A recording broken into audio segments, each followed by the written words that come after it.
नमस्कार दोस्तों, स्वागत है आप सभी का मेरे इस YouTube चैनल इंग्लिश क्लासेस में। दोस्तों, आज के वीडियो में हम बात करने वाले हैं नरेशन से संबंधित कुछ इम्पोर्टेंट फैक्ट्स के बारे में। ऐसे फैक्ट्स जिनके बारे में आम स्टूडेंट्स नहीं जानते। तो मैं आशा करता हूं कि इस वीडियो के बाद में आप इन इम्पोर्टेंट फैक्ट्स के बारे में अच्छी तरह से जान पाएंगे और समझ पाएंगे। तो चलिए स्टार्ट करते हैं। तो देखिए, पहला जो इम्पोर्टेंट फैक्ट्स है वो ये है कि आपके रिपोर्टेड स्पीच में सेकंड पर्सन होता है और इधर रिपोर्टिंग वर्ब का कोई ऑब्जेक्ट नहीं रहता है। यानी रिपोर्टिंग वर्ब का कई सेंटेंस ऐसे होते हैं जिनमें रिपोर्टिंग वर्ब का ऑब्जेक्ट नहीं रहता है, और साथ ही साथ रिपोर्टेड स्पीच में सेकंड पर्सन आ जाता है। तो ऐसी कंडीशन में हमें इस सेकंड पर्सन को बदलने की आवश्यकता पड़ती है। तो इस सेकंड पर्सन को बदलने के लिए हमें कोई काल्पनिक ऑब्जेक्ट अपने मन से मानना पड़ता है। तो अपने सेंटेंस के सेंस और सूटेबिलिटी के आधार पर हम इसमें फर्स्ट पर्सन या थर्ड पर्सन का कोई भी ऑब्जेक्ट मान लेते हैं और उसको इनडायरेक्ट स्पीच में चेंज कर देते हैं। कैसे चेंज करते हैं तो आइए देखते हैं। तो देखिए, पहला सेंटेंस है he said comma inverted comma I want to help you. अब इस सेंटेंस को देखते हैं तो हमें पता चलता है कि रिपोर्टिंग वर्ब सेड का कोई ऑब्जेक्ट नहीं है, और दूसरी तरफ इन्वर्टेड कॉमास में क्लोज जो हमारा रिपोर्टेड स्पीच है उसमें सेकंड पर्सन यू आ गया। हम जानते हैं कि सेकंड पर्सन को रिपोर्टिंग वर्ब के ऑब्जेक्ट के अनुसार बदलना होता है, जबकि हमारे पास ऑब्जेक्ट है ही नहीं। तो ऐसी कंडीशन में यहाँ हम ऑब्जेक्ट अपने मन से काल्पनिक मानेंगे, और वो मानेंगे सेंटेंस के सेंस और सूटेबिलिटी के आधार पर। तो मैं यहाँ पर फर्स्ट पर्सन का और थर्ड पर्सन का ऑब्जेक्ट दोनों मान करके यहाँ पर इसको चेंज करता हूँ। तो सपोज दैट मैंने यहाँ माना मी, तो जब मैं मी मानूंगा तो इसमें किस प्रकार से चेंज होगा, ही। अब ऑब्जेक्ट यदि मान लिया तो फिर रिपोर्टिंग वर्ब को भी बदलना पड़ेगा, और ये सिंपल सेंटेंस है तो ऐसी कंडीशन में हमारा रिपोर्टिंग वर्ब हो जाएगा टोल्ड। अब मैंने यहाँ मी मान लिया है, फर्स्ट बार में मी मान के चल रहा हूँ, यानी फर्स्ट पर्सन का मी है उसको मैंने ऑब्जेक्ट मान लिया है। तो अब इसको आगे चेंज करेंगे। तो अब इन्वर्टेड कॉमा हटेंगे तो यहाँ पर ये साधारण वाक्य है, तो दोनों पार्ट को जोड़ने के लिए हम कंजक्शन के रूप में दैट का प्रयोग करते हैं। तो मैंने यहाँ कर दिया दैट के बाद में अब पर्सन में चेंज करेंगे। तो यहाँ देखो आई जो है वो फर्स्ट पर्सन आ गया, और first person change according to subject of reporting verb, तो ही के अनुसार बदलेगा। तो अब आई यहाँ पर कौन से केस में, सब्जेक्टिव केस में। तो जिसके अनुसार बदल रहे हैं उसका भी सब्जेक्टिव केस आएगा, और ही का सब्जेक्टिव केस ही होता है, तो ये आ गया ही। अब वांट ये टेंस में चेंज होगा यहाँ पर, तो वर्ब की फर्स्ट फॉर्म है ये वांट, तो first form change into second form यानी पास्ट इंडेफिनिट में बदल जाएगा। तो ये हो जाएगा वांटेड टू हेल्प। अब ये यू आ गया। अब यू सेकंड पर्सन है तो ऑब्जेक्ट के अनुसार बदलेगा। तो अब ऑब्जेक्ट हमने क्या माना है, हमने माना है मी, तो मी के अनुसार ये बदल करके क्या हो जाएगा, यू ऑब्जेक्टिव केस में, तो ये ऑब्जेक्टिव केस यहाँ पर आएगा, तो मी का मी आ जाएगा। एक तो ये फर्स्ट पर्सन का ऑब्जेक्ट मान करके हमने चेंज किया। अब की बार मैं इसको थर्ड पर्सन के रूप में मान के चलता हूँ। तो मैंने यहाँ पर ले लिया ही टोल्ड। अब की बार में मैंने मान लिया हर, मान लिया यहाँ पर थर्ड पर्सन का हर मान लिया। तो अब हर के अनुसार चेंज होगा, तो कंजक्शन के रूप में वो दैट आ गया। दैट के बाद में आई का वापस सब्जेक्ट के अनुसार ही हो गया, और ये वांटेड हो गया टू हेल्प। और अब यू के स्थान पर अपन ने हर माना। अब की बार हमने यू को बदलेंगे तो यू बदलेगा हर के अनुसार, तो यहाँ ऑब्जेक्टिव केस क्या आएगा, हर ही आएगा। इस प्रकार से जब रिपोर्टेड स्पीच में सेकंड पर्सन आ जाता है और रिपोर्टिंग वर्ब का ऑब्जेक्ट नहीं रहता है, तो ऐसी कंडीशन में काल्पनिक ऑब्जेक्ट हम अपने मन से मानते हैं। तो फर्स्ट पर्सन का मान सकते हैं, थर्ड पर्सन का मान सकते हैं। यहाँ पर आप अस और देम भी मान करके इसको चेंज कर सकते हैं। मैंने आपको ये दो तरीके बता दिए, इसी को ध्यान में रखते हुए हम अस और देम मान करके भी इन सेंटेंस को इनडायरेक्ट स्पीच में बदल सकते हैं। अब चलते हैं दूसरे सेंटेंस की तरफ। दूसरे सेंटेंस में देखो, he said comma inverted comma I do not like to help any of you. यहाँ भी देखो रिपोर्टेड स्पीच में यहाँ सेकंड पर्सन आ गया है, और सेकंड पर्सन बदलता है ऑब्जेक्ट के अनुसार, तो रिपोर्टिंग वर्ब सेड का कोई ऑब्जेक्ट नहीं है। तो ऐसी कंडीशन में हम इसको मानेंगे। तो अब की बार मैं इसको मान लेता हूँ, मैंने अस मान लिया। सपोज दैट सेड, सॉरी, अस मानूंगा तो ये रिपोर्टिंग वर्ब टोल्ड में बदल जाएगी, टोल्ड अस कर लिया आपकी बार। और कंजक्शन के रूप में दैट आएगा क्योंकि दिया गया सेंटेंस है वो सिंपल स्टेटमेंट है, और सिंपल स्टेटमेंट के अंतर्गत दोनों पार्ट को कंबाइन करने के लिए हम दैट का ही प्रयोग करते हैं। तो that I change according to subject, और सब्जेक्ट है ही, तो ये ही का ही आएगा। अब ही क्यों आया? क्योंकि ये आई जो है वो सब्जेक्टिव केस में है, तो इसका भी सब्जेक्टिव केस आएगा, और सब्जेक्टिव केस इसका ही होता है।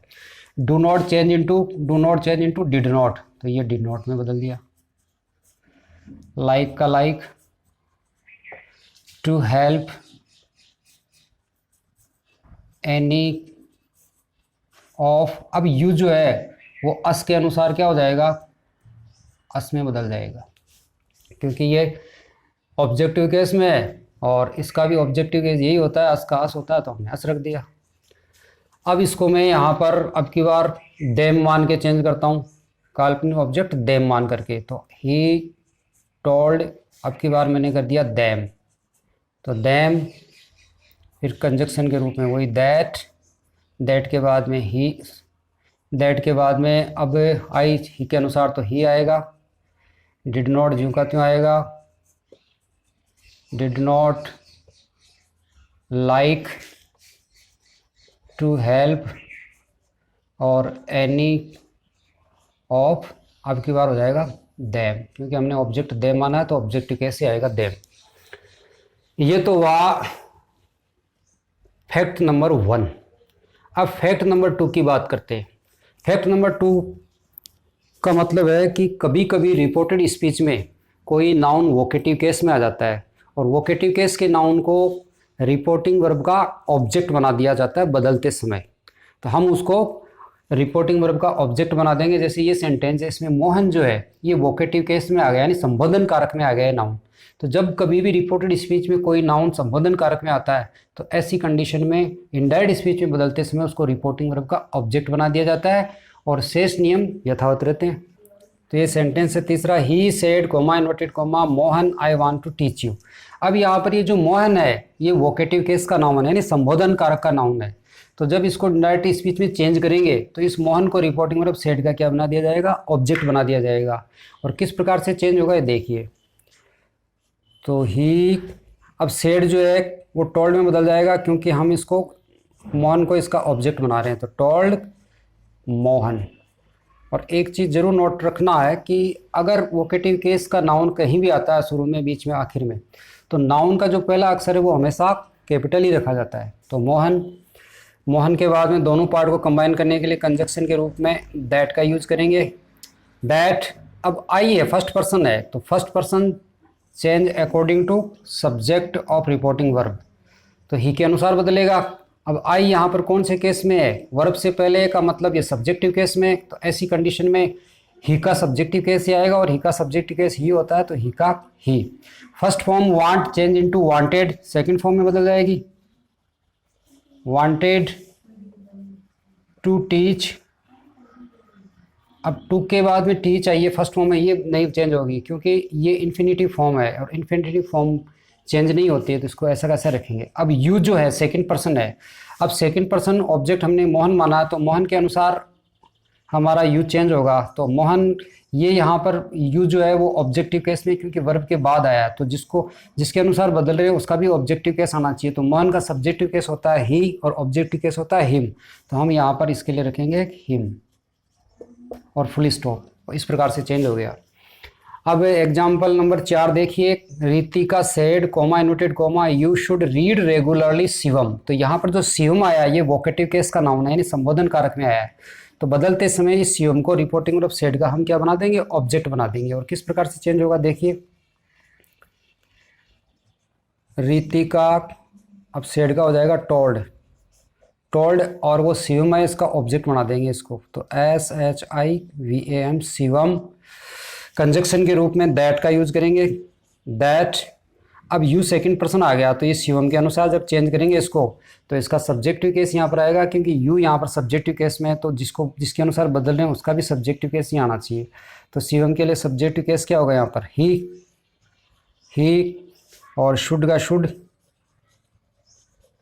शुड के बाद में फर्स्ट फॉर्म रीड ज्यों की त्यों, रेगुलरली ज्यों का त्यों, और रेगुलर के बाद में फुल स्टॉप, क्योंकि अब ये जो शिवम था ये ऑब्जेक्ट बन गया और हमारा सेंटेंस पूरा हो गया। तो इस प्रकार से फैक्ट नंबर 2 कंप्लीट हुआ। अब बात करते हैं फैक्ट नंबर 3। देखिए, कभी कभी रिपोर्टेड स्पीच में ओ, वेल, ओके, ओ, वेल, ओके इस प्रकार के शब्द आते हैं। तो इनडायरेक्ट बनाते समय क्या कर दिया जाता है, ऐसे शब्दों को हटा दिया जाता है। और किस प्रकार से इसको चेंज करते हैं इनडायरेक्ट में, देखिए 5वां सेंटेंस है, he said comma inverted coma okay Ankit you can go now. ये डायरेक्ट स्पीच का सेंटेंस है, इसमें ओके आया तो इसको इनडायरेक्ट में चेंज करते समय हटा देंगे, यानी इसको विलुप्त कर देंगे। अंकित जो है ये वोकेटिव केस का नाउन है, इसको रिपोर्टिंग वर्ब का ऑब्जेक्ट बना करके रख देंगे। किस प्रकार से चेंज करेंगे, देखिए ही, अब ऑब्जेक्ट इसके बाद प्रयुक्त हो रहा है तो सेड टोल्ड में बदल जाएगा और ये अंकित इसका ऑब्जेक्ट बन जाएगा।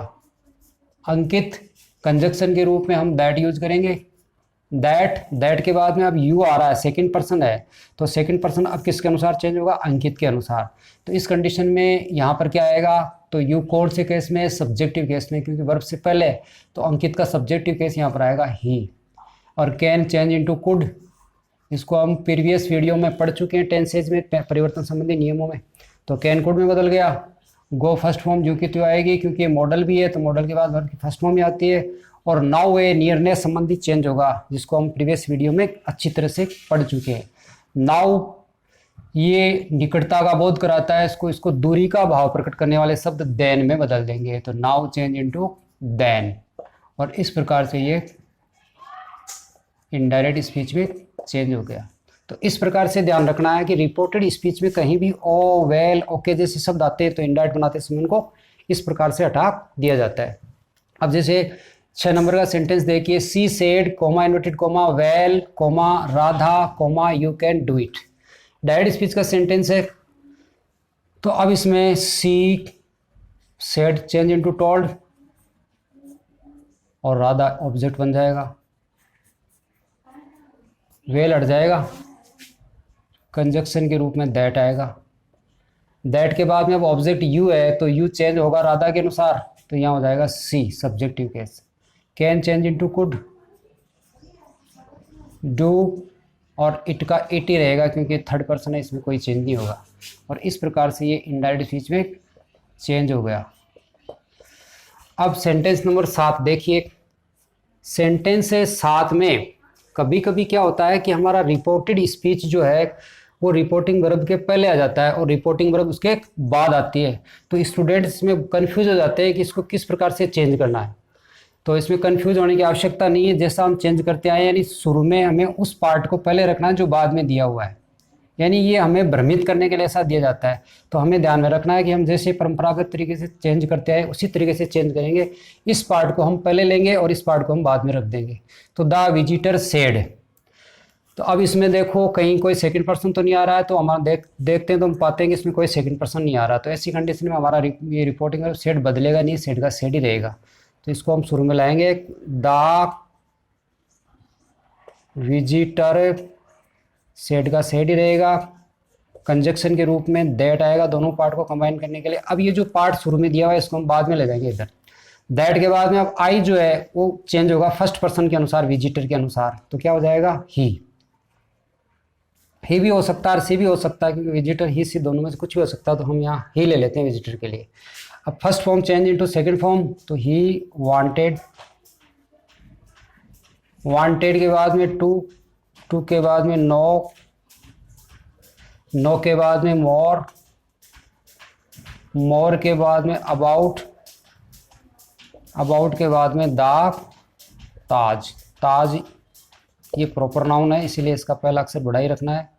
और इस प्रकार से फुल स्टॉप लगा के ये हमारा इनडायरेक्ट में चेंज हो गया। अब देखिए रिपोर्टेड स्पीच रिपोर्टिंग वर्ब के बाद में भी आ सकती है। ऊपर वाले सेंटेंस में रिपोर्टेड स्पीच पहले आ गई, रिपोर्टिंग वर्ब बाद में आ गई। अब की बार रिपोर्टिंग वर्ब पहले है, रिपोर्टेड स्पीच बाद में है, तो तरीका वही रखना है। तो आई, अब सेड का सेड ही रहेगा क्योंकि रिपोर्टेड स्पीच कहीं भी कोई सेकंड पर्सन नहीं आया है, और कंजक्शन दैट आएगा। अब ही जो है थर्ड पर्सन में कोई चेंज नहीं होगा, तो ही का ही है चेंज इनटू हैड, फर्निश्ड का फर्निश, फर्निश्ड, और हिज ये भी थर्ड पर्सन है, इसमें भी कोई चेंज नहीं होगा, तो हिज का हिज और ड्यूटीज का ड्यूटीज। और इस प्रकार से ये इनडायरेक्ट में चेंज हो गया। अब सेंटेंस नंबर 9 देखिए, इसमें आपका रिपोर्टिंग वर्ब यहाँ है, जबकि रिपोर्टेड स्पीच शुरू में भी है और रिपोर्टेड स्पीच बाद में भी है। तो ऐसी कंडीशन में भी मोस्ट ऑफ द स्टूडेंट्स भ्रमित हो जाते हैं। तो भ्रमित नहीं होना है, इसको चेंज करने का वही तरीका है कि इस पार्ट को आप पहले रख लो। तो इसको किस प्रकार से चेंज करेंगे, देखो अब इसमें देखो इस पार्ट में यू आ रहा है और इस पार्ट में भी यू आ रहा है। तो ऐसी कंडीशन में हमारा जो सेड है इसको हम टोल्ड में बदल देंगे। और किस प्रकार से चेंज होगा, देखिए the teacher told, the teacher told, और इसको हम मान लेते हैं, जैसे मैंने मान लिया मी मान लिया, टोल्ड मी मान लिया। तो अब इस पहले पार्ट को हम चेंज करेंगे, टोल्ड मी। अब यू मी के अनुसार क्या हो जाएगा, पहले कंजक्शन आ जाएगा, कंजक्शन के बाद मी के अनुसार यू आई में बदल जाएगा। That I can change into could, could do well. अब दूसरे पार्ट को जोड़ देंगे यहाँ पर, बिकॉज, बिकॉज अब यू आ गया तो यू के यू बदलेगा मी के अनुसार, तो मी, बिकॉज मी के अनुसार आई हो जाएगा, क्योंकि यहाँ पर ये सब्जेक्टिव केस में वर्ब से पहले, इसलिए मी के अनुसार आई हो जाएगा, आई। और इजेमार चेंज इनटू वाज वर, तो वाज हो गया, आई वाज सो लेबोरियस, और ये इनडायरेक्ट स्पीच में चेंज हो गया। तो इस प्रकार से ये कुछ इम्पोर्टेंट फैक्ट्स थे जिसके बारे में स्टूडेंट्स नहीं जानते हैं, आम स्टूडेंट्स नहीं जानते हैं। तो उन स्टूडेंट्स के लिए मैं आशा करता हूँ कि ये वीडियो बहुत ही हेल्पफुल रहेगा। और हाँ, अगर वीडियो आपको पसंद आए तो प्लीज़ इसको लाइक और शेयर और सब्सक्राइब ज़रूर कीजिएगा, और बेल आइकन को ज़रूर प्रेस कीजिएगा ताकि आने वाला नोटिफिकेशन आपको सबसे पहले मिल सके। धन्यवाद।